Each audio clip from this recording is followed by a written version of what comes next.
All right. Hi, everybody. Welcome back to another episode of Excess Succeed. This is Gearface. I'm so happy to be back. Took a little bit of a hiatus there. And I am joined today by my good friend Bana here on, I guess, the season finale of the Bana. It's the end of the Banazama arc. We're finally going to defeat Frieza together this time. Bana has recorded 6 episodes with me. This is his seventh, and as far as we know, his last. So I want to thank you ahead of time, Bana, for your time as always. No, it was Really a excited to pleasure be to be talking to here, you. your face. Oh, bah. Um, uh, Today we are talking a little bit about Celinka, a seventh cross character. Banna, this is our first seventh cross character together, so I'm really interested to learn a little bit more about your thoughts on this part of Exceed's history. Couple disclaimers before we get started. Number one, as always, we're going to be talking about playing to win on this show. That's a little bit complicated with season two characters because they've rotated out of competitive play. If you're going to be picking up Celinka and playing to win with her, you're probably doing it in some kind of legacy tournament. So be on the lookout for those. Um, Playing to win is not the only way to play Exceed. You can play Exceed for fun. In fact, I encourage you to play Exceed for fun. You'll have fun that way. Um, if the lines of play that we're describing don't sound like fun to you, please don't play that way. Play the way that you do find fun. Number two, we're going to be pretty prescriptive on the show about strategy, about saying things like always do this, never do this. In particular, with season two, this is not quite a solved game. Exceed is not a solved game, but these characters were in competitive play for a long time. People have kind of figured them out. They know a lot about how they work.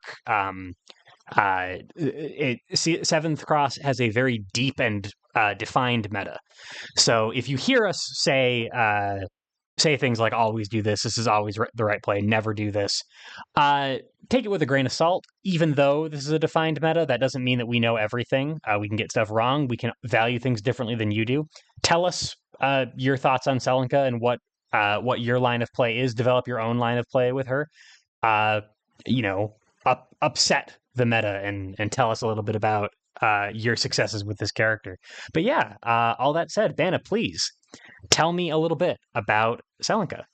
Alrighty, well, before I start with Celinka proper, I'll just say, it's this character is a great way to round out my arc because Celinka was the first character I played in Exceed, Oh, and I cool. did exclusively main her for a good chunk of time before I actually started branching out. So if there's anyone who should be talking about Celinka, it's me.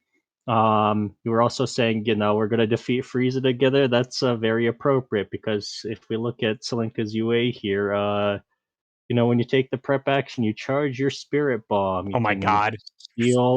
seal up to 3 cards from your hand as face down boost. That's a +1 power.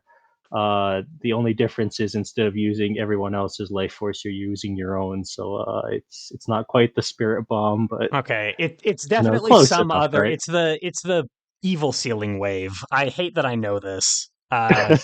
Rest in peace, Akira Toriyama is a big part of my childhood, but for some reason I still remember that attack. Okay, so we're gonna be killing the big bad together. Um, this is uh our front side UA, and I know that seventh cross characters tend to have kind of a mode shift thing going on. Um, is this the Celinka that we're hoping Celinka? I have no idea how to pronounce her name. I'll follow your lead. Is this the Celinka that we should be planning to play most of the game, or is exceeding kind of on the table for her? So I would say exceeding is pretty much mandatory with Celinka. It's not the case with some other seventh cross characters. With Celinka, it's more just at some point you can't really do this ceiling thing anymore. So you just flip over, and if we actually read the flip side, it says you just have passive +1 power for every 5 cards in your sealed area for a maximum of +3. So at some point you're using the front side UA. You've gotten rid of like enough cards that you reasonably can't do it anymore. So you might as well just flip over and just actually kill the opponent. Okay. And when a card would be put into your discard pile, seal it instead. I'm also saying that when you exceed, you seal your Yeah. discard pile. Yeah. So unless there's a lot of things in Selinka's kit that allow her to interact with her sealed area, when if people who have not played a character with a sealed area before, it's basically like an alternate discard pile that doesn't come back into your deck when you reshuffle. Mhm. So she's like burning out her resources pretty hard when she's doing this, it seems like. Correct. Yeah, and just a quick spoiler: she doesn't have a lot of. Well, she has one way to retrieve things from her sealed area, and it's very unreliable. Well, unreliable might not be the best way to describe it. It's more like it's hard to access. Okay. So, she very much is a burning wick, and your job as Celinka is to kill the opponent before you burn out completely. Okay. And so I mean other characters who interact with their sealed areas like Nine or something who things are moving Mhm. in and out of their sealed areas all the time. Celinka is not that. She Yeah, is she's very she's much a burning stuff to one-way kill you. street. Yeah. Okay. Yeah, yeah. So does that make her a rushdown character? I know that Seventh Cross kind of has a reputation for this sort of slower, methodical, grindier play style. It seems like she's here to kill you. So yes and no, I guess, is the answer. It's kinda yes in that, yeah, you kind of have to play aggressive and try to kill people, but, it's no in that, well, your UA is tempo, like, yeah, tempo, negative. Like, you're passing the turn back to the opponent just to use the UA, so it's like you aren't you're having a hard time really pressuring them. You give them a chance to respond to whatever you're trying to set up, and also, this is Seventh Cross, so if you well, within the context of Seventh Cross, like if you're playing against another Seventh Cross character, if you just rush down, there's a chance like you just let your opponent get their transforms and then you've killed yourself, right? Right. So there, like you can play a lot more aggressive and perhaps like no fear as Celinka if you're playing cross season. But it most of the time when you're playing against Celinka, you're either playing in the context of season two in in the legacy tournament where I don't know, it might be just a little bit more difficult to rush down as her. So So that's kind of the she's like long a answer. she's a rushdown theory. She's a rushdown character in theory, but she's like on a tightrope while she's rushing you down. Yeah, She yeah, really has to play carefully. basically. Okay. So let before we go on to the kit itself, I got a couple questions about the character ability here. So when I prepare, I the everybody sort of in my head, the prepare action is draw two cards. Hmm. In this situation, if I was doing my prepare action, I would draw a card for the prepare action and then put however many cards that I'm putting down from my hand as power boost, and then at the end of the turn I would draw the other card. That is correct. Okay, so I can't fuel 2/3 of the ability with just the prepare action, but I can fuel it a little bit. Yeah, you can fuel one third of it. Okay, I get you. And then Yeah.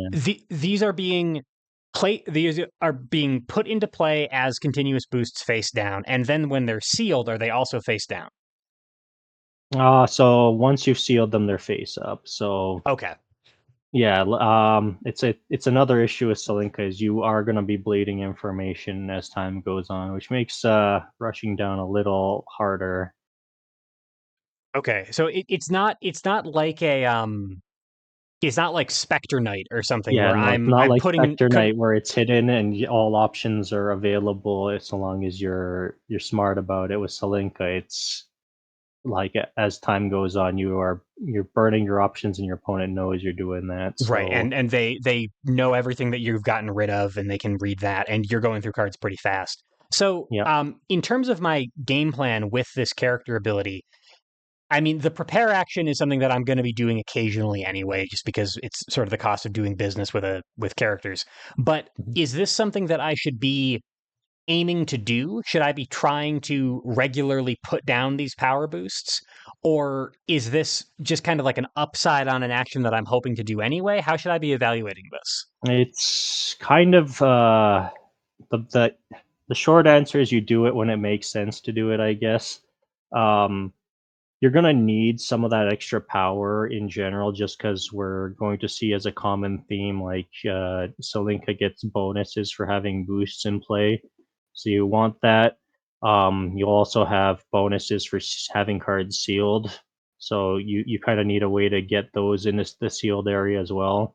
So it's like it kind of does everything you want to do, but it's low tempo. So you Right. have to pick your spots. You can't just be like, all right, my whole game plan is to prepare, set my cards, and then let my opponent answer it. It's you need to identify the spots where you can take the turn off, Right. set up your power, and then and then in other cases it'll just be, well, you got to take advantage of the situation and either strike or set up something else there. So Okay. So I should be doing this occasionally when it's safe. Honestly, a lot like just the regular prepare action, but this one is a little yeah. bit more threatening. In terms of like the way that the force cost shakes out, when you were saying like I have effects that care about how many boosts I have in play and things like that. If I was just trying to get power, this is one force for two power. And Yeah. my action is drawing some cards, but it's also a one for one, which is not a super great Hmm. like rate of It's not a exchange. good rate, no. Yeah. So um when I'm using my ability, it sounds like I should be I'm trying to do it for reasons other than just having power in play. Ideally, I mean, there's going to be cases where it makes sense to have +1 power. Not so much in Seventh Cross. Like, I want to say, maybe if you're playing cross season and you're like, okay, I can threaten a sweep and I'm not using my spike anytime soon. Like, instead of boosting defend, you could just turn that into +1 power, and now you have your 7 power sweep that your opponent really needs an answer for, right?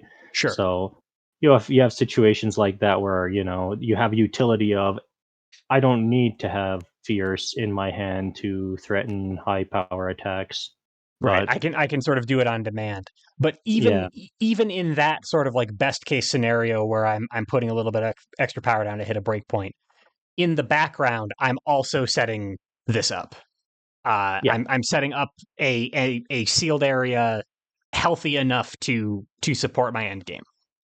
that is the ideal situation. Yes. Okay, I gotcha. And then when I flip, like, okay, so my discard pile is gone. When I seal anything, it's being discarded anyway. Like when I flip over to the Gaki, it's go time. Like either they're gonna die or I'm gonna die. Am I reading that correct? Yeah, that's basically what's gonna happen. Yeah. Oh, okay. So it seems like timing the succeed is important. Um, am I trying to get uh 15 cards in my sealed area before I exceed? Am I trying to exceed and then build that up? What's the plan to leverage a So, succeed mode, especially because it's kind all of mandatory? You said yeah, so I would say, all right, so there is a meme line where you exceed early as the Gaki, get your 15 cards basically instantly from sealing your discard, right. and then you go to town. I call this a meme line because you're not getting a reshuffle, so you got to kill your opponent quick, and the easy way to counter that the play is to just run away from the Gaki. It's just turtle, right? Um, yeah, so just it's not really a line I recommend. I would say the most realistic way to do to set up the Gaki is like after your first reshuffle, you should have maybe between 5 to 10 cards sealed. It's probably going to be realistically closer to 5 than 10. And then when it makes sense to, or like when you have a time to exceed, you exceed and you build the power back up. So chances are you're not going to get that +3 power right away, but you should be able to reach that at Okay. some Eh, point during But endgame. but that also means that ideally I have more than like 3 turns to kill my opponent. Hopefully, we Yeah. can only hope. We can Okay. only So hope. that's the trade off then. That I'm Yeah, exceeding uh with enough game left that I need this ability, but not so late that I'm going to burn myself out before they're dead, but not so early that I have nothing sealed. yeah. Okay. I get you. So that's a kind of the sweet spot, sort of like a mid to late game mode shift. And obviously, as we get into this with seventh cross characters, the transforms are going to impact how this works. Um, Anything else you want to talk about before we get into the kit itself? Not well. Actually, there was one thing I wanted to mention. I was reminded of that. We mentioned her front side prepare. Just this is not a note of balance. This is just a note of communication. Usually, when you take the prepare action, you just take the prepare action and then you pass to the opponent. Um, I would I would say as a Celinka main, or if you're a Celinka main, you should say you are Celinka prepping, because there have been too many times where I've said, "Oh, I'm prepping. Let me resolve my Celinka." Well, I didn't say this. I'll resolve my Celinka ability out loud, and then my opponent takes their turn, and I'm like, "But I haven't finished my man." Right, Uh, right, so to okay, prevent that sort of stuff, you should declare Celinka's ability instead of saying you're prepping. That might have just been a thing I was doing since I was new, but you know, uh, the whole Celinka prep thing is a thing I've seen or not everyone, but a lot of Celinka players do. So it's a sure. good thing to declare that. And as this character, the meta has changed. Seventh cross is no longer in rotation. It's very possible that the people that are watching this are picking up Selinka for the first time and are playing against someone who doesn't know her. So especially if you are new, make sure that both players know what's going on, Hmm. and communicate to your opponent what you're doing. That's some good advice. Yeah. Okay, cool. And All then right. let's talk about the kit a little bit. Where do we start? Sure. We might as well start with her specials and transforms, I guess. We'll start with I guess Moonfall here.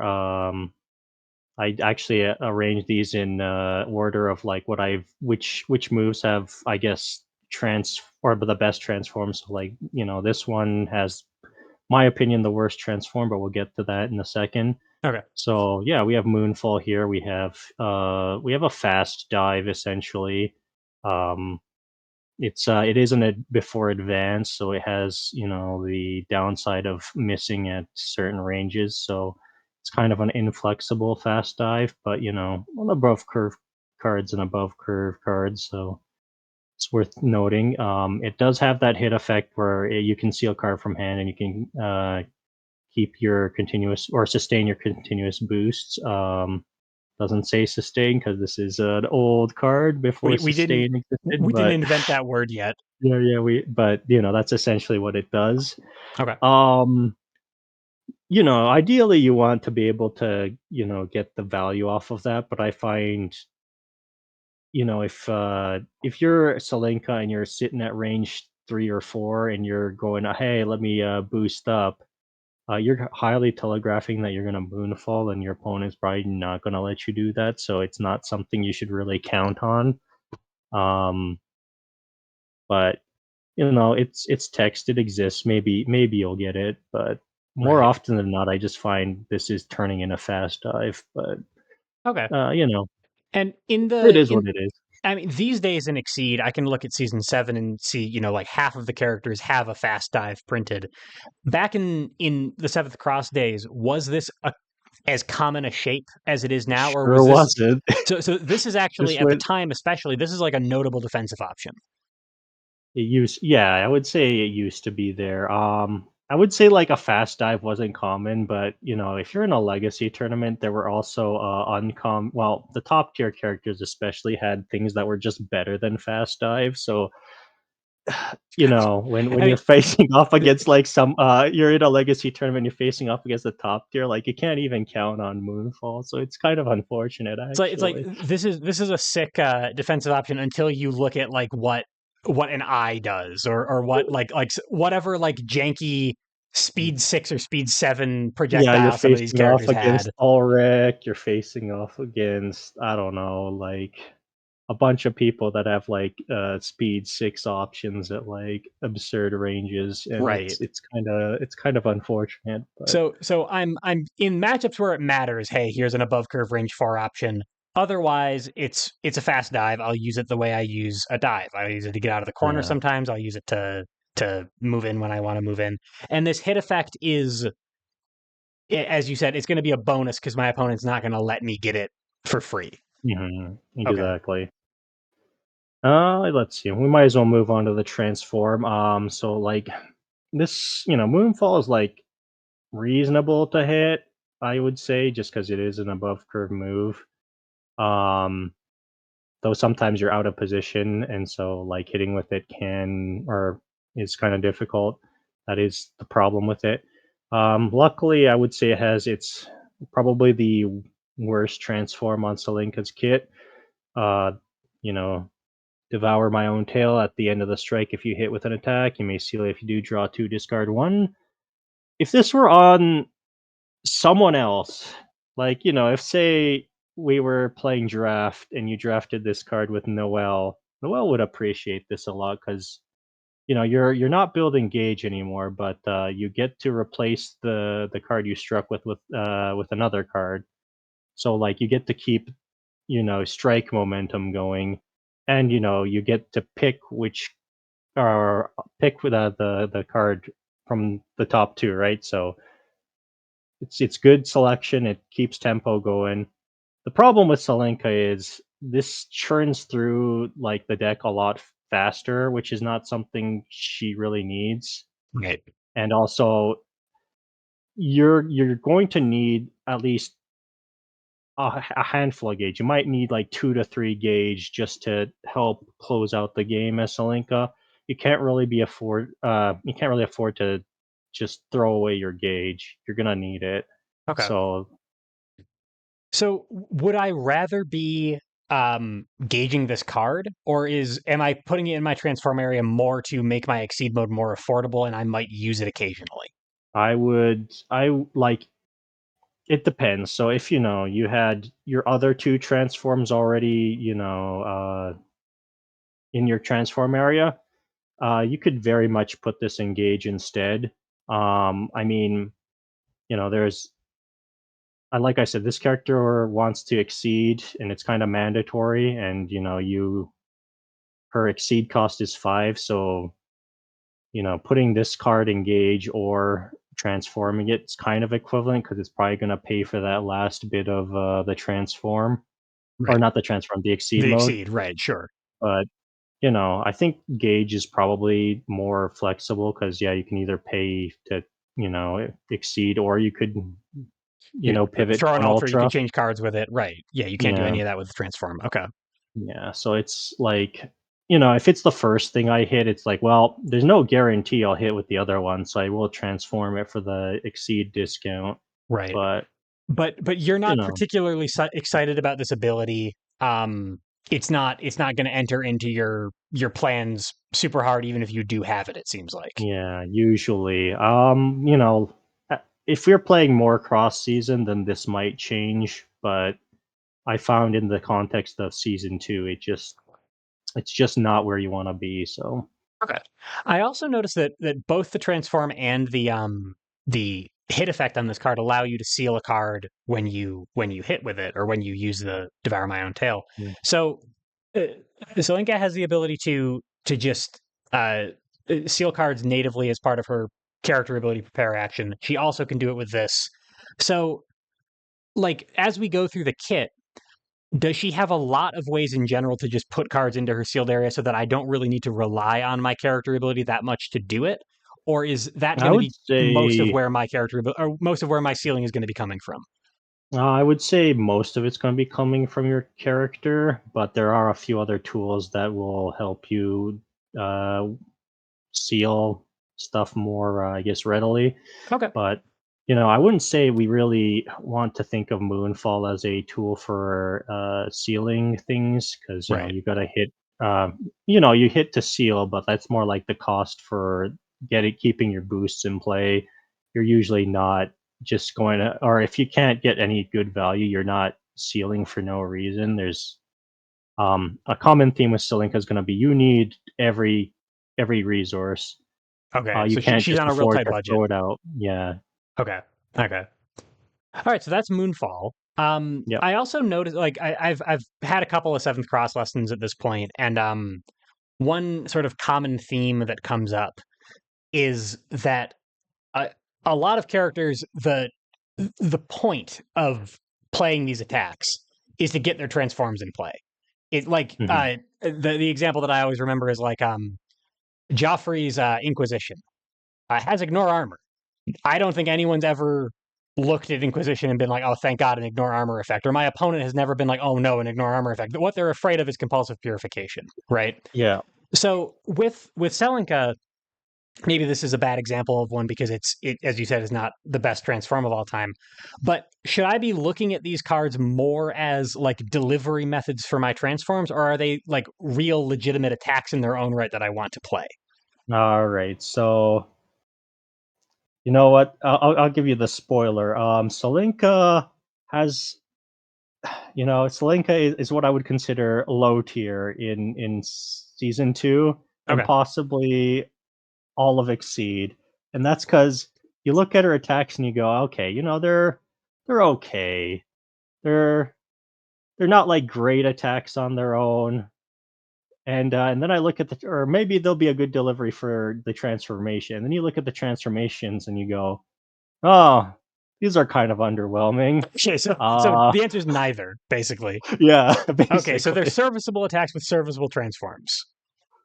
Yeah, that's Okay. it's he yeah, we'll bring it all together later, but like I said, I've just basically stated how like, oh, these are all kind of just serviceable, not very strong. It's not like you said with Joffrey, where it's like, oh, soon as I hit that Inquisition, oh, the game just transforms. Right.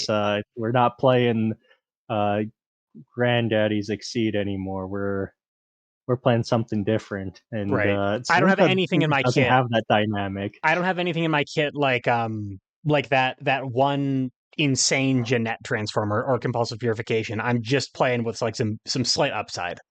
Yeah, Okay, I got you. that is basically what's going on. All right, Okay. well, we'll move on to Moonflare, I guess. Moonflare, I'd say, is a little better than serviceable. This is actually a pretty good card. 1 to 5 4 3 3. Kind of looks underwhelming at first, but then you think about it. It's 1 to 5 range. Like this will catch cross from range one and range two. Yeah, a lot of Wait, cross catchers only work at range 1. yeah. This Okay. so it does that. 4 power is decent. 3 speed doesn't seem like a lot, but it's the speed or speed value that really matters. Um, it means that, if your opponent plays a slow, like, well, you outspeed that, you don't have to worry about getting stunned. And then 3 guard doesn't seem like a lot, but it means you beat fast. So like this doesn't have a lot of lose cases. It might like not trade up particularly great, but if you just throw this out, unless your opponent really feels like I'm gonna beat Moonflare today, you're probably gonna hit with this and just draw a bunch of cards. It's actually just really good. Right. And as you Um, said, if what I really care about is or rather if one of my big problems is that I need to use every resource, having 2 free cards sounds amazing. yeah, Okay. no, this card's really good. I like to just throw it out at range one, or just use it as part of a move don't move mix up with Moonfall over here. I mean it's not the greatest because you're not getting full value of Moonfall if you're doing it that way, but yeah, it's a tool you have, and like I said, I'd like to throw this out at range one just because people usually don't defend with assault at range one, so Sure. I mean, that you cover. they would have to be calling up Moonflare pretty hard, and Moonflare Yeah, is not Potemkin Buster. It's not so no, threatening that they're going to be actively working to call it out. hmm, Okay. correct. So like this is of attack that you're reasonably going to hit with, and you're going to get its transform very reasonably. Um, Too bad the transform's not that amazing. If it were, I mean, I guess it's got a little bit more utility than Devour My Own Tail, but if you read it, it's like if there's a copy of the opponent's attack in the sealed area plus 3 guard on your attack, so that means it only works on normals because your opponent's not going to have copies Right. of. Well, I unless you're in the mirror, Yeah, in I which can't wait case for it'll the be kind of Celinka weird. But mirror yeah, where I'm gonna um, get this all the time. yeah, I have to imagine that this doesn't usually change anything in the Celinka mirror all that much, but you know, the Celinka mirror is not something people are itching to play, so I couldn't Right, tell right. you Mirrors one and way. Exceed are not popular anyway. Yeah. Right. Um, but yeah, like, this has a little bit of utility in that, hey, if your opponent grafts like +2 power onto their sweep and you have a sweep in your sealed area, it means your other sweep isn't gonna get stunned by that. But, that's already like a lot of setup for like mediocre reward. You have to like have sealed a good card, had the other copy, and your reward is, oh well, you don't lose as hard. You're still losing, but Right. it's And, basically, yeah, it and really doesn't do a whole lot, but so it, I it mean, has that as utility.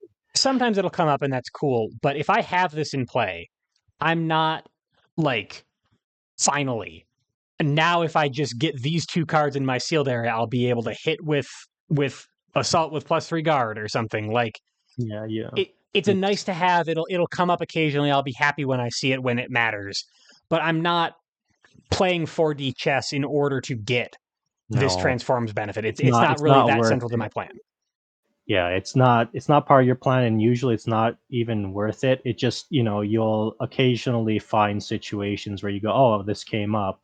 Right. Like, you're playing against a god, they decide to face up cross you because, "Hey, it's a guaranteed cross, I'm gonna get out," and you go, "Well, I'm sorry, sir, you didn't read my transformation, you didn't realize I had a cross in my sealed area, I'm gonna dive after you." Right. Um, Stuff like that, uh, like I said, these are things I've experienced, so they've come up, but, did those really change the dynamic of the game all that much? No, not Right. really. And now your opponent knows to avoid that. It's not going to work again. So this is almost a gotcha more than it is a game Yeah, plan. it's more of a yeah, it's a gotcha. It's not like I said, it has utility, but it doesn't actually accomplish a whole lot. It's why I said like her transforms aren't very good. Right. Okay. So So again, should I be gauging this if I don't need the exceed cost rebate, yeah. or is it Yeah, once again, it's like, okay, if you hit it early, there's no right? guarantees, so you might as well put it in your transform area.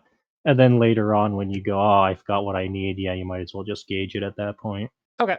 I gotcha. And also, I mean, like I'm fairly happy to be hitting with Moonflare anyway because Moonflare is going to get me cards and it's probably going to work just fine.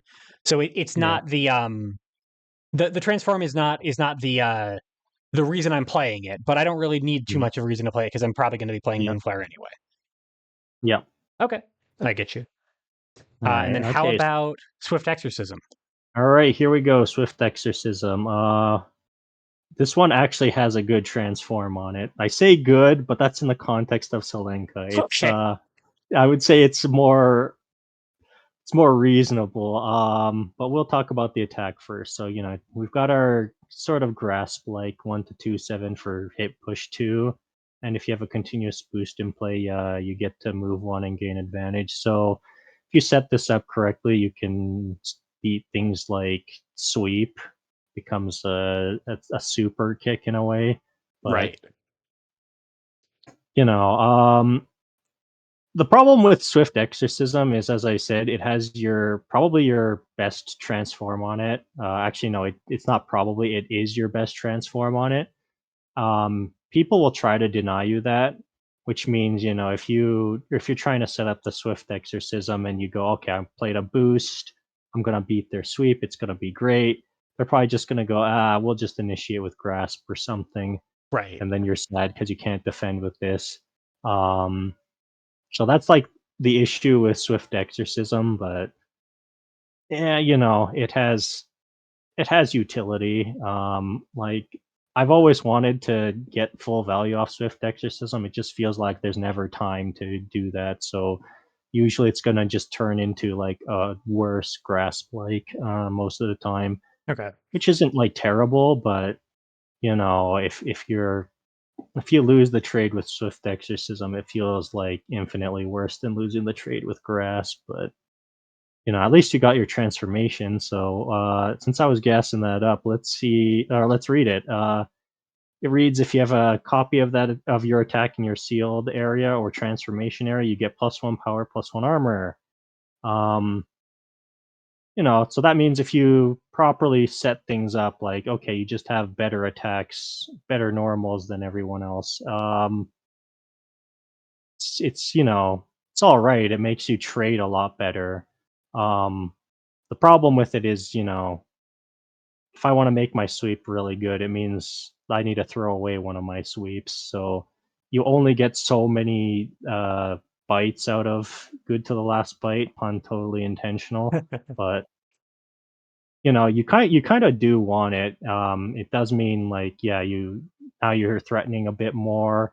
Um, with when you have this in play and you have like full power Gaki, you can reach your break points that you otherwise couldn't, because plus, let's say, if you have grasp with only +3, you're not they can still, defend with their sweep. But Right. if you have a grasp sealed, Swift Exorcism up, and you're at full power Gaki, it's a 7 power grasp. It just other than focus, you just kill everything. Yeah, I mean So you on curve range one beat sweep is pretty messed up. yeah, Okay. so it's for like reasons like that you want this. There's gonna be games where you can't get it off and you're sad, but ideally you get it, and you'll be happier. I won't say you're fully happy because you're playing Celinka, but you'll be, if you're having this in play, definitely makes life a lot better. So It'll help you out a lot. So yeah, this is now that it's come up a couple times, like for some characters, like again, the comparison I made earlier was Spectre Knight, who is sometimes okay with sealing pretty good cards. Because he has the ability to get them back, he kind of always has them in his arsenal in some ways. A couple of characters who interact with sealed areas in that way can make that call relative to their kit differently. With Celinka, it seems like because I don't have very many ways to get my cards back, it's actually quite costly to seal a really good card because that means I'm not hitting mhm, with it. It means that I'm like it, this essentially says at some point if I'm doing this play that I made with sweep, at some point I made the decision to not have two copies of sweep, to not ever hit with two copies of sweep. Um, yeah, okay. Is there anything I can do to mitigate that? I guess if I exceed, my discard pile has been sealed. So I could, boost it or get it engaged and then get it in my discard pile and then seal it that way. Um, hmm is that what I'm sort of hoping for uh to get some of these combos off while still maintaining my good cards? Or is it more just that I kind of need to focus on sealing bad or mediocre cards to have the good ones to hit with more often? yeah. So that's the problem with Celinka, is there's this tension of, well, like, if we look at some of her attacks, like we look at, Moonfall, Swift Exorcism, uh, even Dispelling Horn over here. It's like, okay, they're kind of like low power. They're not all that threatening. So like trying to make them better is not amazing. You're just kind of like, if with +1 power on Swift Exorcism, it's like, oh, it's finally like a grasp. This kind of Not grasp, really. right? Yeah, yeah, it's No, finally a grasp. It's not a notable high worse power grasp. It's card finally a grasp. grasp, right? Yeah, yeah. Um, so you're like, oh, okay, maybe I'd rather just seal these cards, but like you can't really seal these away, because then it's like, well, I can't transform them if they're sealed, so I Right. can't just throw these away.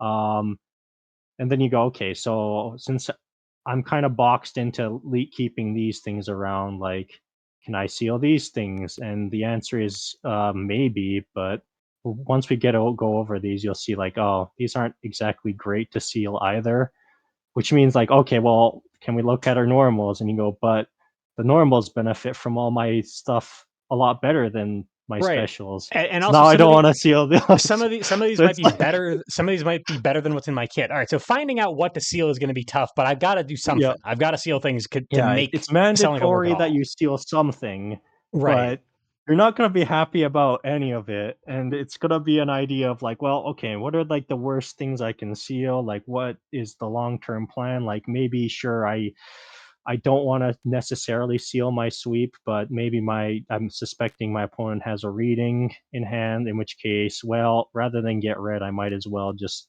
chuck my sweep away so I'm protected and stuff like that, right? So Right.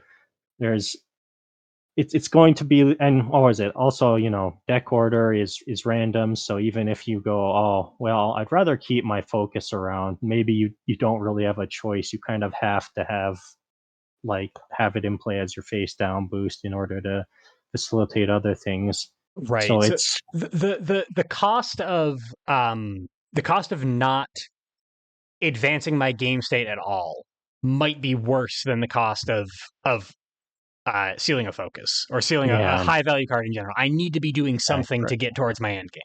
Yeah, you need to be sealing a little enough just so that you're making progress on your end game. I've played games where I went, well, maybe it's better to just ignore sealing and just use good cards, and then it just you get run over because you haven't set anything up, and your opponent like set up their transformations or something, and now like you don't have a deterrent for them. You're not a Gaki with +3 power. You're just like a person. Right. You're just a weird hungry little girl. Yes. Okay, I gotcha. So Yeah. with Good to the Last Bite, this is it seems like far and away our best transform. Is this the default? Is this important enough that I should be trying to EX transform this? Should I be mulliganing hard for this to Yeah, I try to would. get this in play? I would say, yeah, you might as well. It's the only one that really matters. You don't have to mulligan for this one exactly. She does have a transforming cheat tool that we will go over in a bit. But yeah, it's you get Swift Exorcism. You do what you can to transform it, and everything else is like whatever. You want to get probably another transform so you can you have a one cost exceed mode, and then that's it. You're about done there. You don't have to worry about anything else. Right. Okay. Okay. So again, not a huge. None of these other than this are a huge priority, but getting enough Mhm. to exceed in the first place is a Yeah, big priority. correct. Gotcha. Okay. All Shall right. we move on to Dispelling Horn? Yeah, we'll go on. Yeah, we'll move on to the non-transformable specials here. So we've got Dispelling Horn, which is it's whatever. Like it's got the cross stats, without the dodge, but in in exchange, you get this seal your continuous boosts for +2 armor. Um, so like theoretically, this is supposed to be your, I guess, your slow sort of protection. I don't want to call it a slow punish because it doesn't really punish slows. It just makes the delta in your favor or less bad, I guess. Um, it sounds all right in theory, but for the most part, it usually doesn't come up. Like either they play a fast and you don't get to use Dispelling Horn, or if you hit with Dispelling Horn and you actually got this off, it's kind of like, well, I guess I traded up a little bit, but they still got their gauge. I didn't really progress my plan or game plan or anything. It's really just underwhelming, Right. I would say. Um, It's more this card is more like, well, you need an on curve attack sometimes.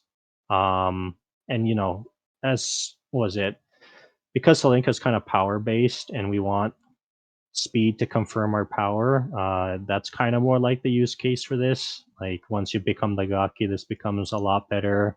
Um I mean, this could just like with grasp when yeah, yeah. yeah, hitting for 7 at on curve at range 2 sounds amazing. Yep. So late game, there's a very compelling use case for it. Yeah, yeah. Okay, I'm But also I'm sorry. Go ahead. no, you can ask first. So I was gonna move on, but I'm noticing this is also an after effect. Yeah. And sealing my continuous boosts that are giving me um bonus power. Uh, I put 3 continuous boosts into my hand or from my hand into play, and then I hit with Dispelling Horn. Those same continuous boosts already gave me power to hit with Dispelling Horn for 6 or whatever. And now the after effect, I'm not losing the power or anything. So it Hmm. just gives me the ability to double up on the value of the continuous boost that I was Yeah. putting in play anyway. Yeah. Okay. So yeah, usually it's not a bad use case. You're also mentioning like, is there a way we can get value off like say, something like a sweep boost or something, and then and not have to worry about it getting sealed or whatever. It's like, well, you could like pair it up with Dispelling Horn. It's not a great use because you're making a faster, Right. right? Like you're not winning all that harder, you know. So it's not great. Usually, if like you go, oh, I'll check their slow by making my Dispelling Horn super fast. Your opponent's gonna just wild swing that, probably hit like some random fast or something, and then you didn't get any value out of this. It's why, like I say, this it's hard to get value off of this attack when your opponent decides I'm just gonna lose to it. You don't get value, and the value you Right. get when you win is just not good enough to justify. Right. So I mean, it's like ideally you're stunning out your opponent, and cool. Now you just won combat for free. Except now you don't get this cool after effect. So it's It's tough to get basically everything at yeah. once. Yeah, it's just yeah, it's just like I said, you're better off just kind of ignoring that text and just going, yeah, this is a non curve. Right. That's all. Okay. Okay. Um, yeah, we'll move on to the boost, which is I would say a lot more important. Feral Leap, advanced 3 than Strike for one force. Um, as I mentioned earlier, like opponents might be inclined to run away from Celinka just because she is burning herself out and she's like building power. So the best way to prevent your opponent from hitting you for a bunch is to like just not be in range. This is a good way to fix that. Um, and like it's advanced 3 and strike, so it's just unreactable. Hey, I'm in. Um, I would say it's probably her best movement boost. It's a little pricey, but I find like yeah, this boost is probably like the highest use case for this card. It's like the boost then the attack, I would say. Okay. And Um, and now that we're in a situation where we're making this evaluation, like with these, we can't really do our game of is this boost or is this attack because you yeah, can't yeah. boost these. Most of the time, if I have this in my hand, I'm playing Feral Leap. Yeah, I would find like as the matchup got developed, it became more Feral Leap. When you're like at lower levels and the opponent doesn't understand that running away from Celinka is very good, then while they're in range anyway, why you don't have to advance, right? Right. So you can just use it as an attack or as a way to just seal and get stronger or something. But Right. Okay. I just find like Cross became very good against Celinka. Well, Cross is just generally good in season 2 in general, but it's especially good against Celinka because if you just initiate after she's set up, it's like she has very few above curve ways to catch you for it. So you need a way to get back in. Right, Um, sure, to get back in, and unless, of course, you're using yeah, a familiar taste to follow her. Um, yeah, so it sounds like Feral Leap also the time that they're going to be running away from you is mostly when you are set up and you are the Gaki, right? yeah. Or is that something that they'll just do all game? Um, Usually when they'll either run away from you when you take a turn to be like, all right, I'm gonna boost a few things.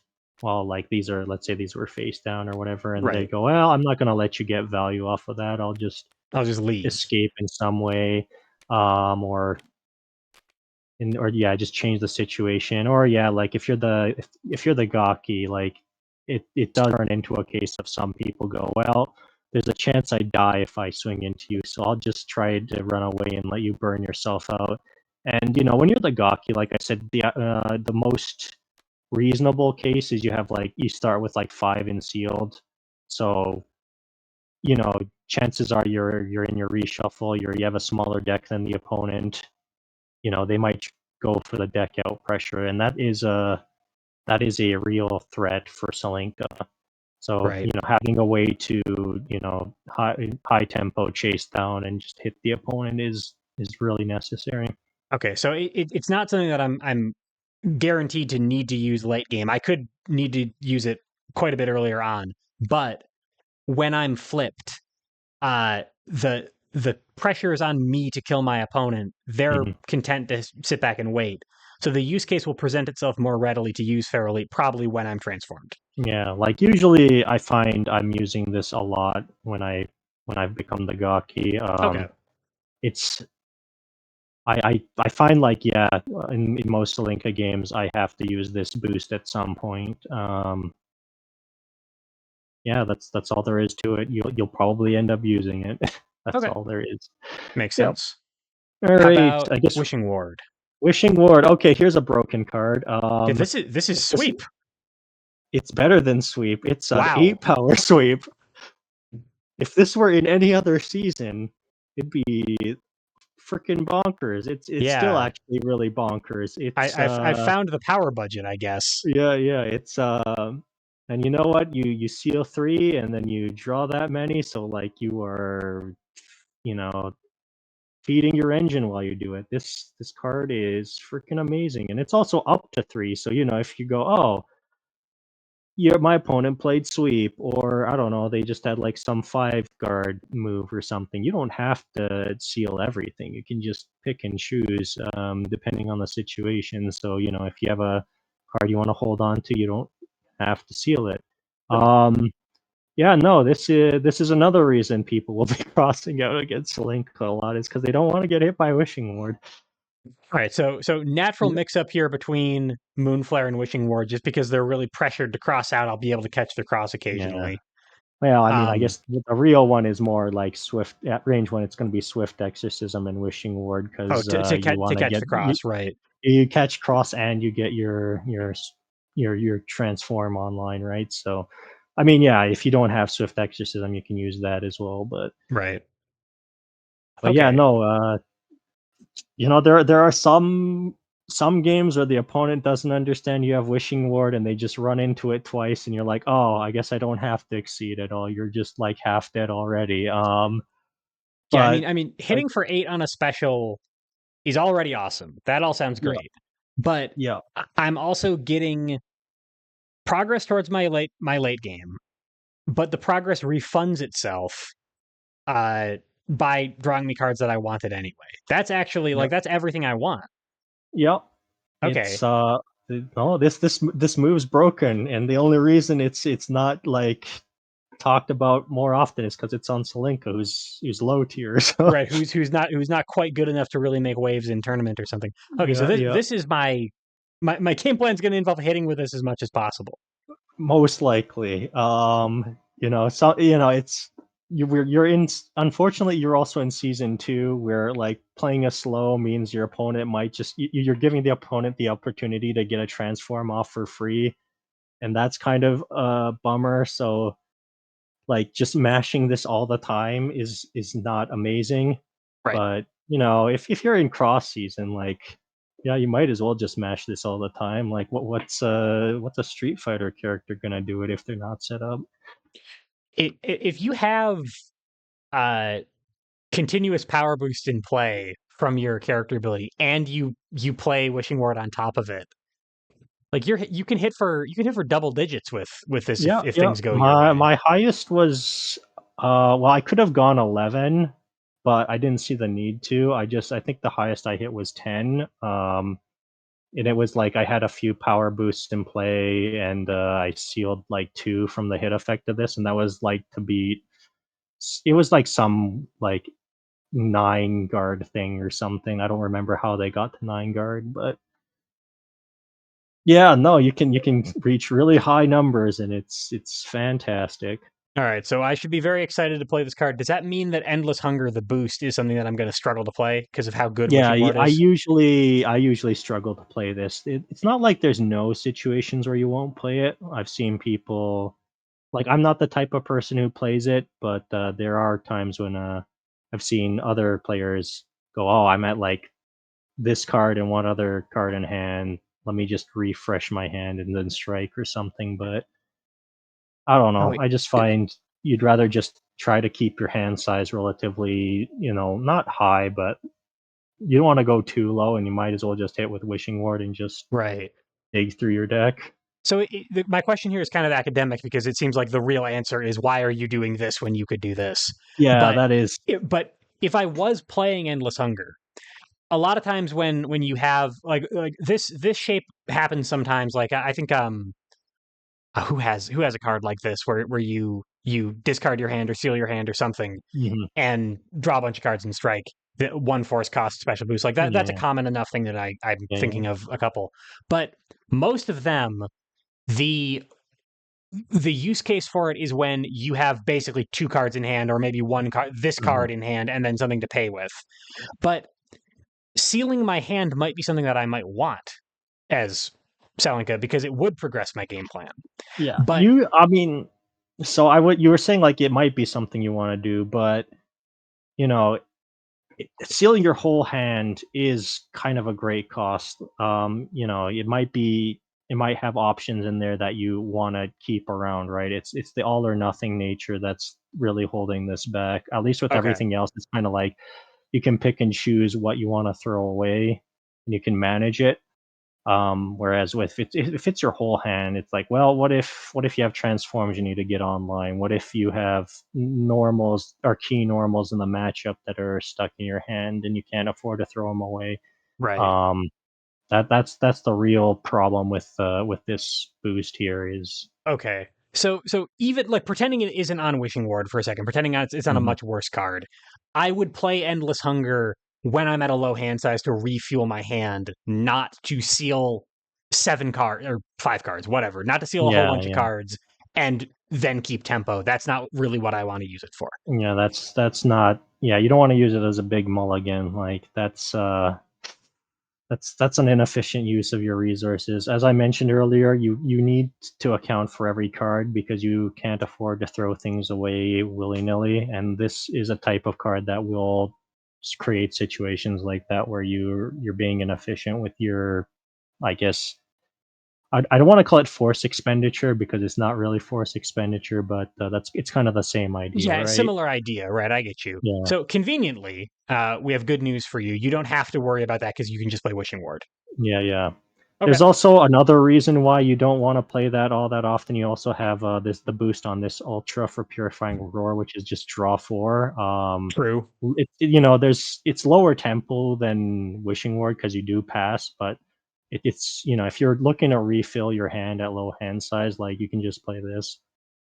Right. Okay. Yeah, And that's in terms of a refill. That's like strictly better. yeah, Okay. Okay. Yeah. Should we move on to ultras then? yeah. We might as well. We might as well finish up Purifying Roar here. We have a 3/2 to 3/3/2. Wow, what a garbage stat Yeah. line. That's Uh, terrible. yeah, it's gets +1 speed for each differently named normal attack in your sealed area. So, this is kind of a reason you want to have some normals in your sealed area, even though you could graft power onto them and make them better, a lot better than some of your specials. Right. But yeah, so you could make this up to 10 speed. That's pretty unreactable.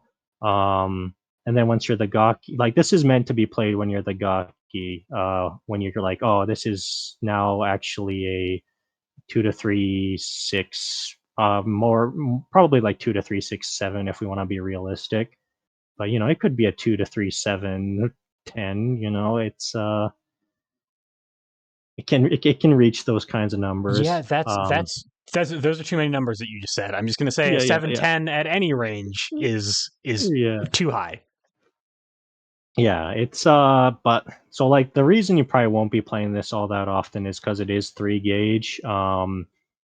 You're you're a high power character, and you're throwing like cards away into your sealed area. So like, Solinka is almost grappler esque in that you only hit a couple times, and those hits really matter.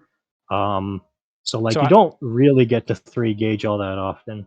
okay. So it's less like It's less like I'm not going to hit or it's not like my gauge generation tools aren't very good. None of these cards seem incredibly difficult to hit with.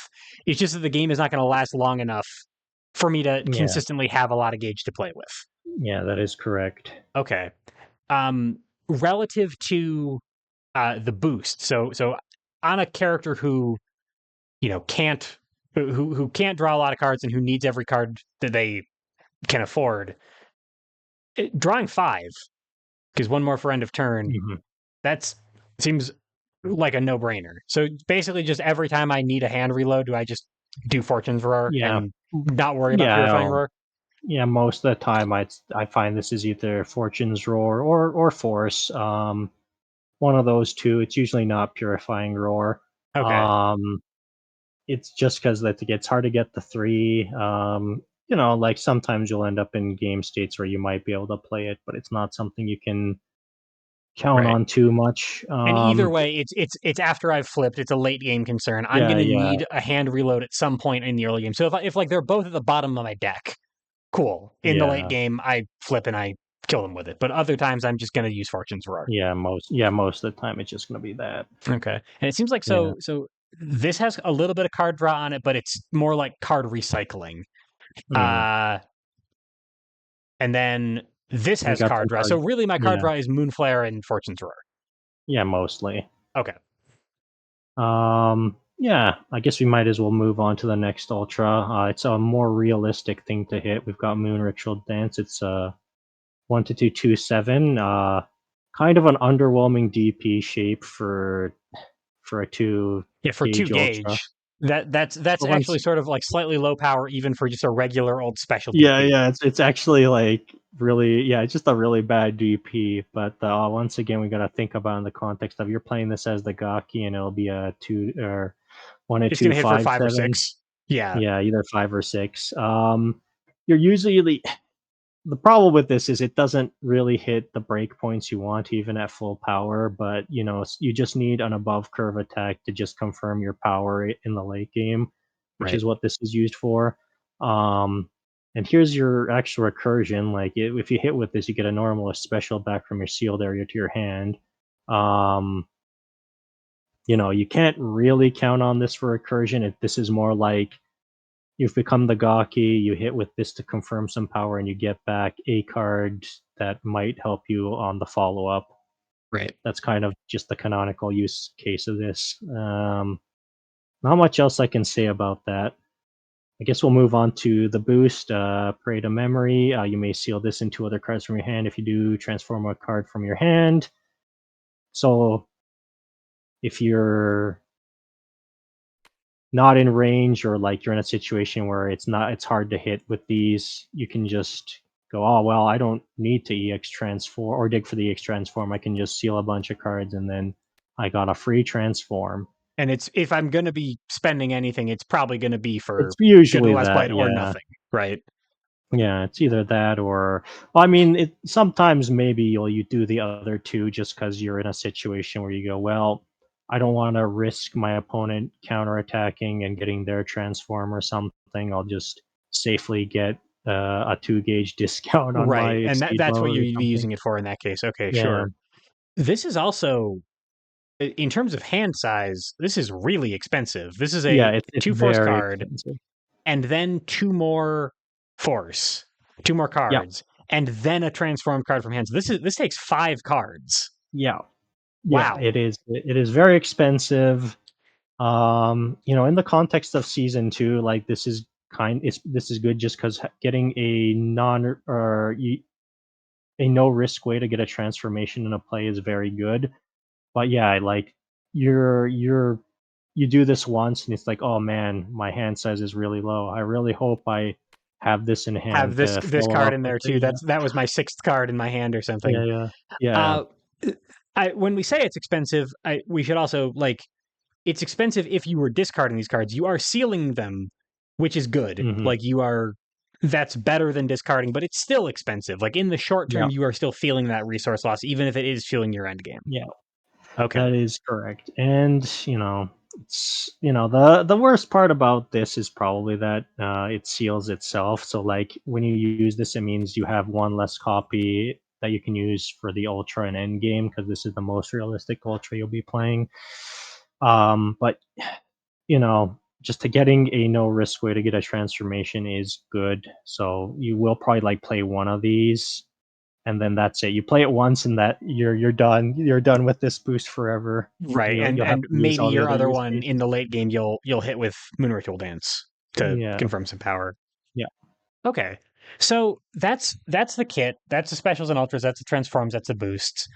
Um, it it seems like I've got a little bit of a sense of the game plan at this point, but I definitely have a lot of questions.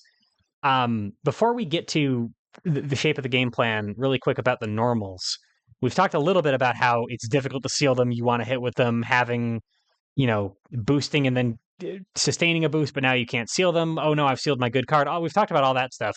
In terms of just playing the normals as attacks, other than Wishing Ward, a lot of these just seem like better attacks than my specials, yeah. or That is, comparable attacks to my specials. yeah. That is the problem. That is the problem with Celinka, is you kind of look at her kit and you go, oh, it's not very good. Right. Um, yeah, Are that are that's there Are there any cards among my normals that are stand out as being particularly useful or particularly relevant to my game plan?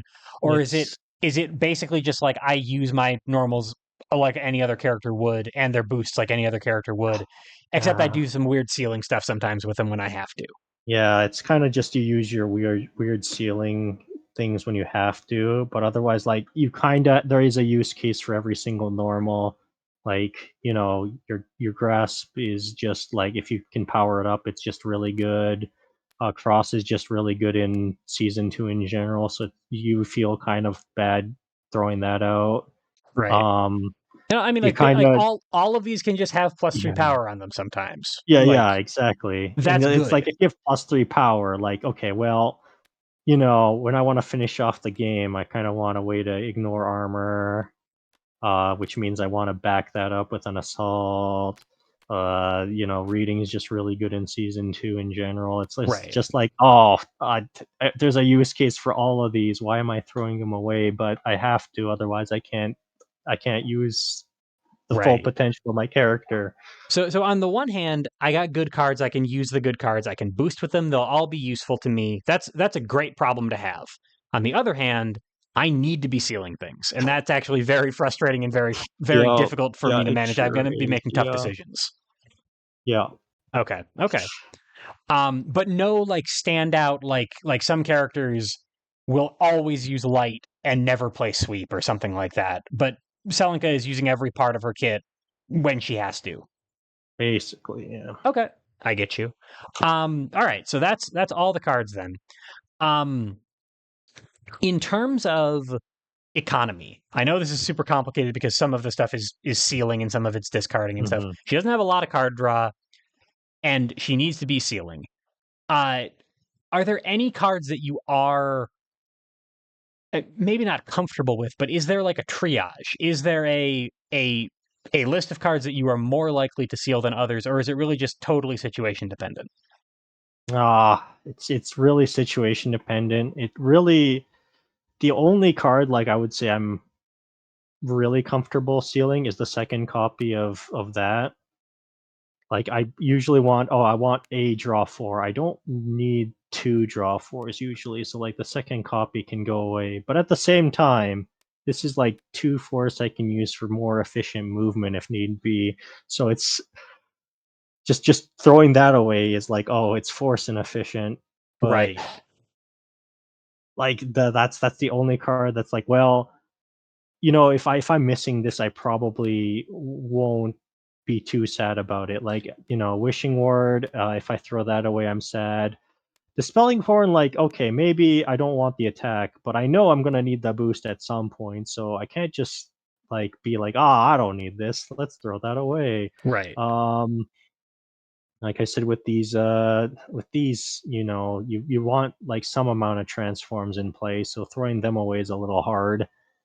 Um, Especially like if you get, good to the last bite. It's like, well, if you have these transformed, then like it's a you can get the reasonable +1 bonus on these, as opposed to like your normals, where maybe if you haven't gotten your sealed area, uh, what's it called? You haven't managed it properly. You're not getting the bonus rates. It's like, okay, well, these are kind of hard to throw away. Maybe in some matchups you'll be like, well, I don't need the second copy of these. Maybe I can throw them away.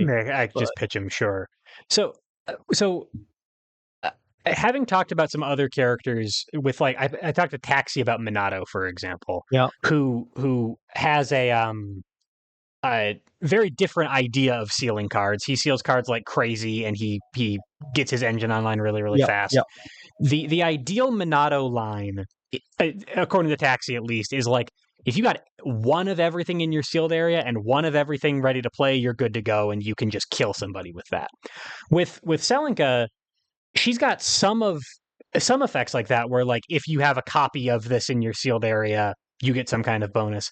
But Hmm. her decisions are so hard to make that is that like a secondary concern? Is it more just like what can I afford to seal in the first place? And then the second concern is what would be really good to seal for later on? It's more just like I need to seal something. I would say it's yeah. It's usually you need to seal something, but you also have to manage it. Like, I can seal one of these and be like, okay, well, I need to seal something. As much as I don't want to seal the dispelling horn, I can seal one. But then that does actually drop off as you go on, because then you go, okay, do I actually want to seal the second copy? Because then now I did all this work just to set up the good to the last bite. Am I really gonna be throwing that away and just going, yeah, no, we're just throwing all that work in the trash. I'm not getting the full value of everything. You can't really afford to do that either. It just you kind of do want to get into that ideal situation of you have one of everything. That way, you're getting your stat bonuses and you're threatening a diverse set of options. Okay. But it's more just you're fighting against the deck, trying to set your the deck's fighting you, your opponent's fighting you, and you go, okay, what's the best I can do? Because I'm not gonna get the ideal suite. I have to make with do with what I have, and that's probably like the best way to answer that. Okay. So it might be the ideal, but it's probably an unattainable ideal. At some point I Correct. will have sealed two of something, or both of them will be in my discard pile or something. And I won't Yeah. be able to do my full suite of options even in the late game. Okay. I get you. Correct. Um when I'm sealing with my character ability, in terms of the hand cost, like now that we know how much card draw I don't Mhm. have in my kit, it's not very much outside of Fortune's Roar. Putting three cards in my like pretending that I didn't have to make really hard choices about Yeah. Yeah. which cards, just three out of my hand is a lot. Yeah. When you're sealing with your character ability as Selenka, are you more frequently just dropping like one or two here or there, or are you pressured to uh, accelerate and get everything into your sealed area as quickly as you can? So you are throwing three cards away kind of regularly. I would say I'd rather do it occasionally, one or two at a time, here and there, rather than put three at a time, just because putting three at a time really is inviting your opponent to just respond to you and really put the screws on you. Because, like, Right. okay, they decide, oh, well, you put three at a time to cross out, you've lost three cards. Like you're at low hand size, which means you probably have to prepare. Like, so much tempo is gained from that exchange. Like, unless you have a way to like really take advantage of that, like I would not advise playing all three All just to three at once. accelerate, Like because like you might be accelerating your engine now, right. but like, okay, you've burned so much in that one turn, and you got to spend the next couple turns playing catch up. Like, have you actually accelerated? Right. Probably not. It's more Okay. like you drove straight into a wall. Like, you haven't But actually. but You you drove haven't. straight you did drive straight into a wall really fast. So there was Yeah, yeah, acceleration happening. I get you. So yeah. yeah, I'm they can't deny me the sealed cards. They can definitely say you don't get the power that you put down. Yeah. And that's relevant too. So unless I do have like, I know they're going to cross out. I've got Moonflare and I'm ready to play it. Uh, Cross out if you dare, or I've got like a EX option above curve or something. Probably ease off on the ceiling a little bit and take it Hmm. slower than I maybe would like for my end game just to survive the mid and early game. Hmm. Okay. All right. So at this point, the overall kind of shape of the game plan is make some really hard decisions about what I'm sealing, when I need to get some bonus power on the field, or when I play with one of these cards. Um, Flip to this, have a lot of power all the time, and then hit them really hard. And Yeah. in the meantime, I'm looking to do this, I'm looking to hit with this, and I'm looking to refuel with these and chase my opponent down with this. And in the very, very late game, I'm probably going to be trying to hit an above curve, super high damage option with the Gaki with Moon Ritual Dance. Is that pretty much all correct? Yeah, that is usually the line. Sometimes, like I said, sometimes your opponent won't know the matchup, or maybe you just have a weird game, and you don't have to do that. You can just be content just whacking the opponent for a billion power with both copies of Wishing Ward, and you don't even have to go through that song and dance. But usually not. Usually, like, your average Celinka game is going to turn into this, and yeah, you're just going to be like sealing a little bit, refuel, and then you turn into the Gaki and you try to end it. Right. Okay. And so again, this is probably mandatory. I'm probably going to be exceeding every game. Um my gauge economy, so realistically, hopefully this is going to cost me probably 1 gauge, Hmm. maybe 3. Um I would like to get a couple transforms down before I exceed. Hmm. Is that usually the way that this goes, or are you sometimes having to exceed with nothing in play? You sometimes you get all 3 sometimes? I mean, usually it's like pay 1 gauge. If you're Right. in a situation where you have to like, if you have to pay all five, chances are you're not winning that game. You Like, just lost anyway. You've you whiffed too probably many just strikes lost. or Yeah, something. yeah, basically. Okay. 3 is also not great either. But I mean that's a if you have 3 gauge, that's a weird game. It means like you hit with like 3 strikes that weren't your transforms. That's probably like one of those games where you just hit with Wishing Ward a bunch. So it might You actually might be be one actually of doing those. okay in that game then. Yeah, yeah, you're probably doing okay in that game. In which case, maybe you're in that game where you're not transforming. You're just trying to like close it out with whatever else you got. So Right. I mean, but like there might be you might pay 3 for that game. Usually, I find like I'm never in that situation. I try to set up the board state so I don't have to do that. But Right. yeah, in the case where you have 3 gauge, but if you went through your reshuffle and you find like, oh, I can't really, or like my deck size is getting kind of thin, I can't really use the UA, you might as well just spend that 3 gauge and flip, right? Because then Yeah, you don't the have to clock's sacrifice ticking. tempo for power. Yeah. Right, right. So, but in terms of my gauge economy in general, this is probably realistically 1 gauge in the fairly late game. Hmm. And then I do have an ultra I'm probably not going to play, and an ultra I probably am going to play. Yeah. Um, so, all right, that's 3 gauge accounted for. I'm probably going to hit with more than 3 attacks over the course of the game. Is the overage mostly just spent on changing cards and moving around? So I would say overage is a little hard. Like we say, like, oh, you're probably gonna hit with a few more, and I go, not so much with Celinka. You'll probably have like maybe 1 or 2 gauge extra at most, or at least that's what I recall mostly happening. And yeah, usually that will be you'll have to spend it as force to like reposition or something. Usually you're not doing change cards a whole lot with Celinka just because you're gonna be churning through the deck even faster, and that's not something she really wants. But like I won't say you never do that. There will be situations in seventh cross where you're in where like yeah, was it you're in the reading meta and you have to just ditch your normals and stuff like that, right? So, Right, right. but yeah, that's how I would describe Celinka is it's she's strapped for force, which is why she's using things like her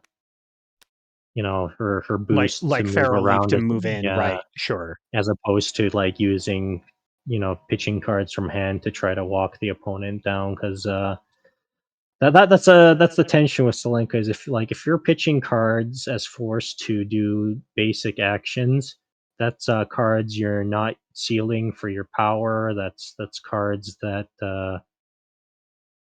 that's less cards you might be able to hit the opponent with. It's Sure. I mean, there's a lot of tension. in Exceed in general, every card you strike with is a card you Mhm. don't boost. Like one of the hallmarks of the game is that Yeah, you have 2 to 3 ways to spend any given card. With Celinka, it's at least 4, right? You can boost it, yeah, you can pitch it as force, you can strike with it, you can seal it. That's a lot.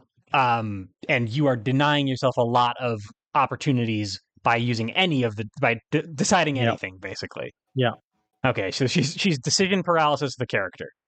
yeah.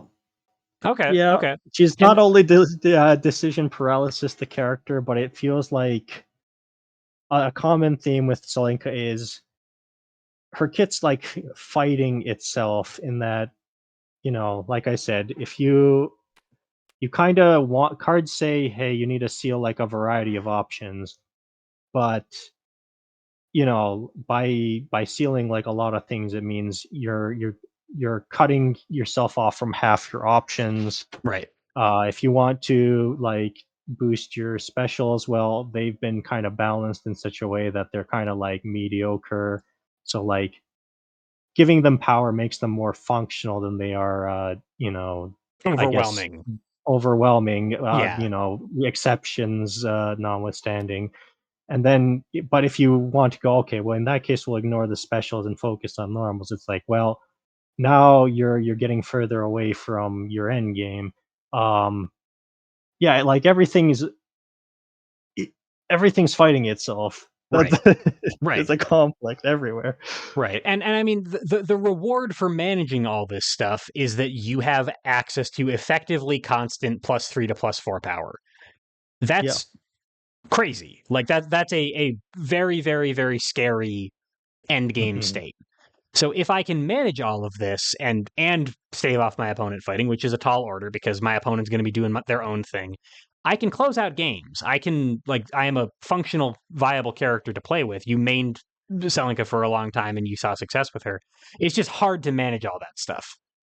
It's really hard, and, well, I made her for a long time because I was a character loyalist. I will say, as the meta developed and, then I started entering more tournaments, Celinka got dropped from my tournament roster just because over time, I really did stop believing in her, um, which is a really, depressing way to go in terms of a guide here.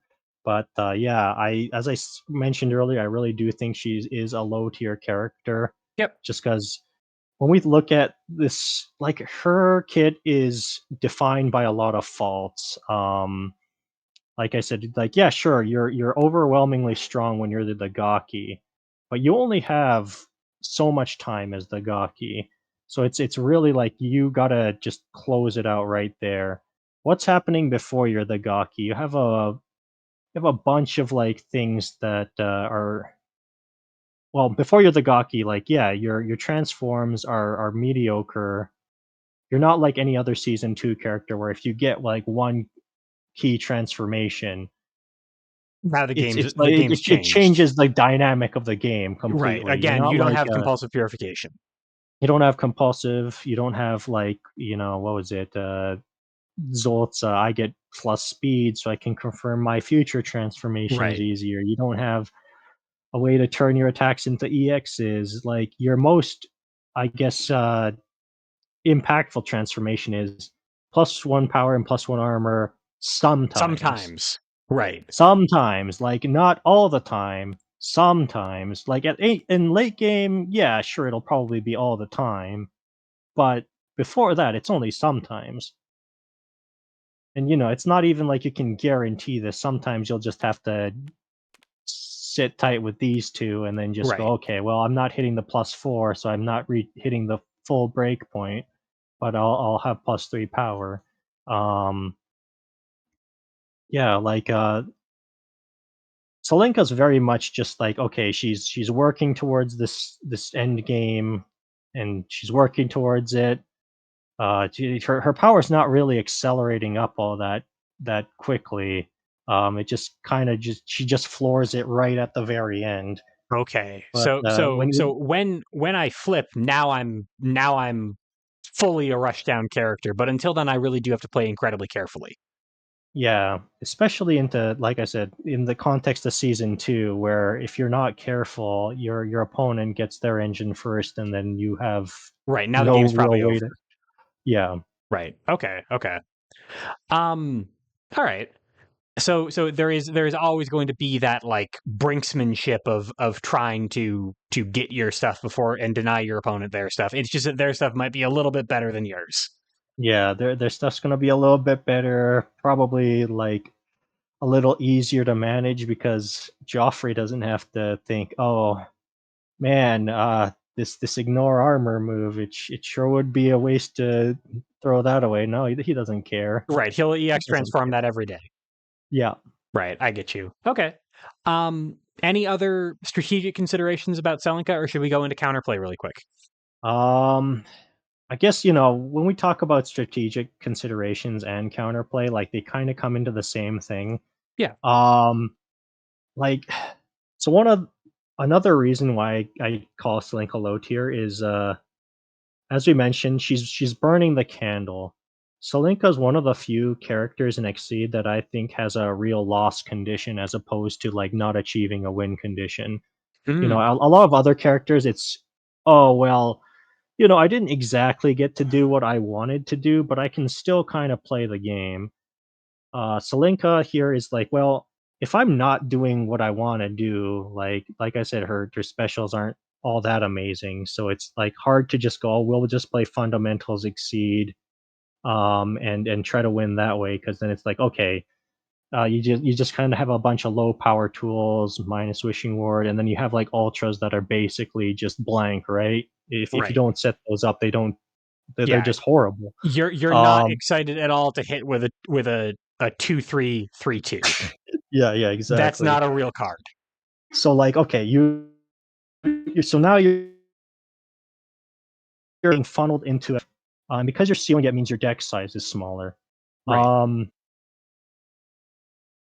so that means your opponent now has the very real opportunity of going, all right, we're going to just we'll humor you for a bit. We'll let you try to get your game plan going, and then once they go, oh, you've sealed like 6, 7 cards, maybe even upwards of 10.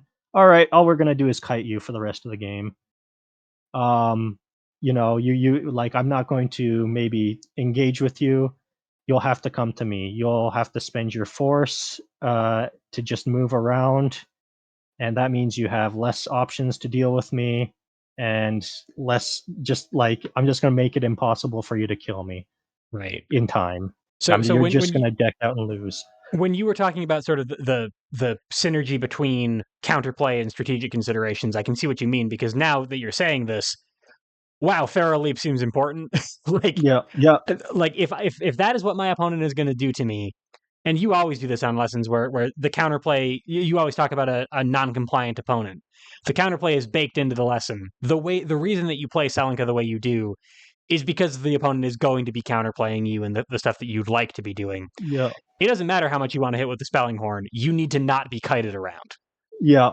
I get That you. is correct. That Okay. is Okay. why, like, you really need that feral leap, because then, you're just in the Benny Hill chase scene. You're just running around and Right. nothing's happening. While you just die because you've Yeah, you've already gotten important options gone.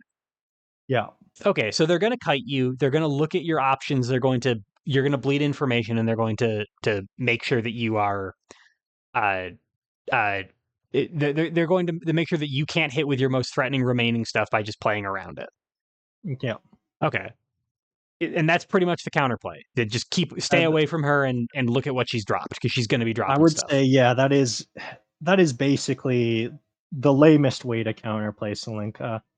There you could be like a little bit more engaging, and it really just does boil down to what I've mentioned earlier, where it's like, okay, she set up some power.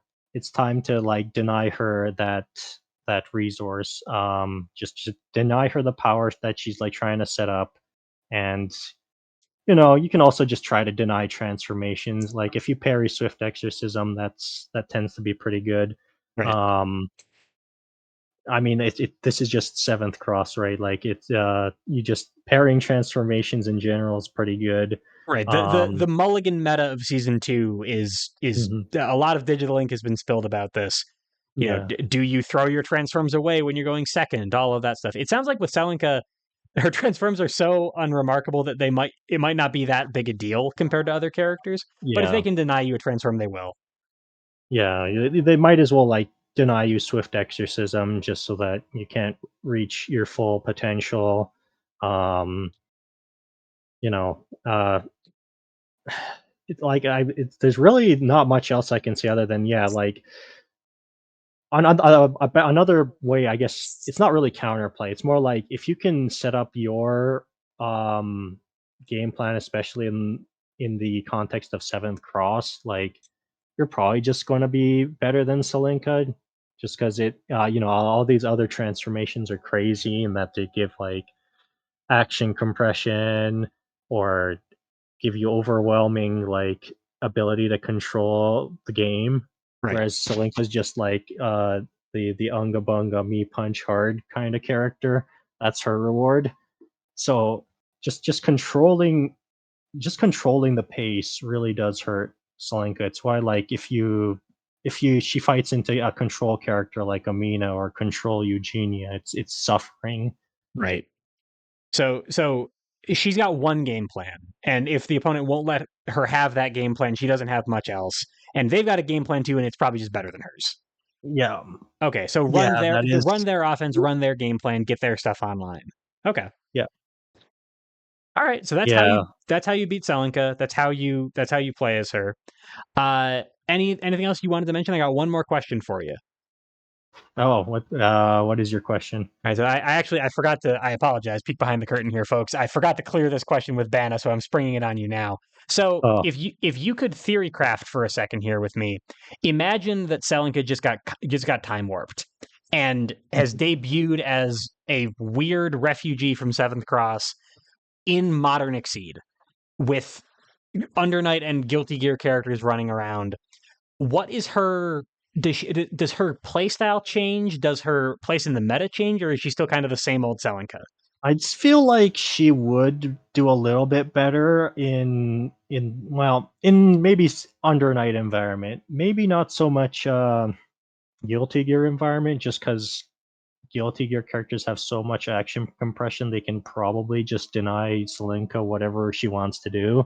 Right, Um, but in Under Night, it's a lot of you pass the turn back and you're like you can be super strong. I mean, that's probably not great for Celinka either, because you will be passing to the turn or the turn to the opponent a lot with her UA. But I have to imagine that if you just are able to rush the Gaki, like what kind of defensive options are there for the Under Night characters to deal with a +4 power monstrosity? So I would say, she probably gets a bump up in that regard, and she also doesn't have to worry about the late game of other cracked season 2 characters, but right. But yeah, she'd have different problems, not no problems. yeah, she'd have different problems. Okay, she might play differently. She might have a different spot in the meta then. Yeah, she'll probably be able to mash Wishing Ward a lot easier because, what was it? A lot of season 2 is like prioritizing safety Right, because like once you reach the end game and you have all your transformations up, it's like the world's your oyster. Um Whereas like with later seasons, it's even if you reach end game and you're kind of leading, if you don't have your options, like you don't control the game, it means the opponent can just make a few good reads and come back. Right. So like Celinka can probably excel in that kind of environment a little bit better, but like I said, it's still she still has fundamental problems of her kit's fighting against itself, and if the opponent really feels like it, they could just play the I just will not interact with you game, and we're gonna play some unfun exceed, and we're just gonna run, and you're gonna chase after me, and Right. I love the that Benny Hill still exists. comparison. Yeah. Okay, so that makes sense. Well, cool. Bana, anything else you wanted to mention before we wrap this up? Yeah, I guess I've been dooming on Celinka for the last bit here. If you still want to like have a sort of a sealed sort of character to play as, you can still play as Celinka. She's still reasonably fun. I would recommend her over Minato because you lose friends playing Minato. That's true. But Yeah, you can I play guess games longer with Celinka than you can with Minato yeah, because your yeah. opponent won't quit. If you wanna win, you'd rather play Minato, but Right. we're not all here to win. It's a Speaking of disclaimer I give Minato, at the top of the show. Play Celinka for fun. yeah, yeah, and also, I guess a note: if you ever end up in the Celinka Minato matchup, just save yourself time and concede. Oh, That might actually be a 0-10 matchup. that sounds pretty rough. Yeah, no, because Minato just mills you, and then you go, oh well, guess I die. Yeah. Guess Yeah, I that die. seems rough. Um, but yeah, no, like if you want to play a sealed character and you who's also a JoJo character because she Selenka totally has a stand and she's totally JoJo posing in Wishing Ward, then Good point. That actually, always all learn right, so something. hold on. You kind of buried the lead here. Because yeah, you've been dooming on Celinka for a little while now. I feel like if you're looking for a reason to play the character, it is that she's doing a JoJo pose on Wishing Ward. We might have found it. Like this is the Yeah, this is the case made for her at this point. yeah, yeah. Okay, okay.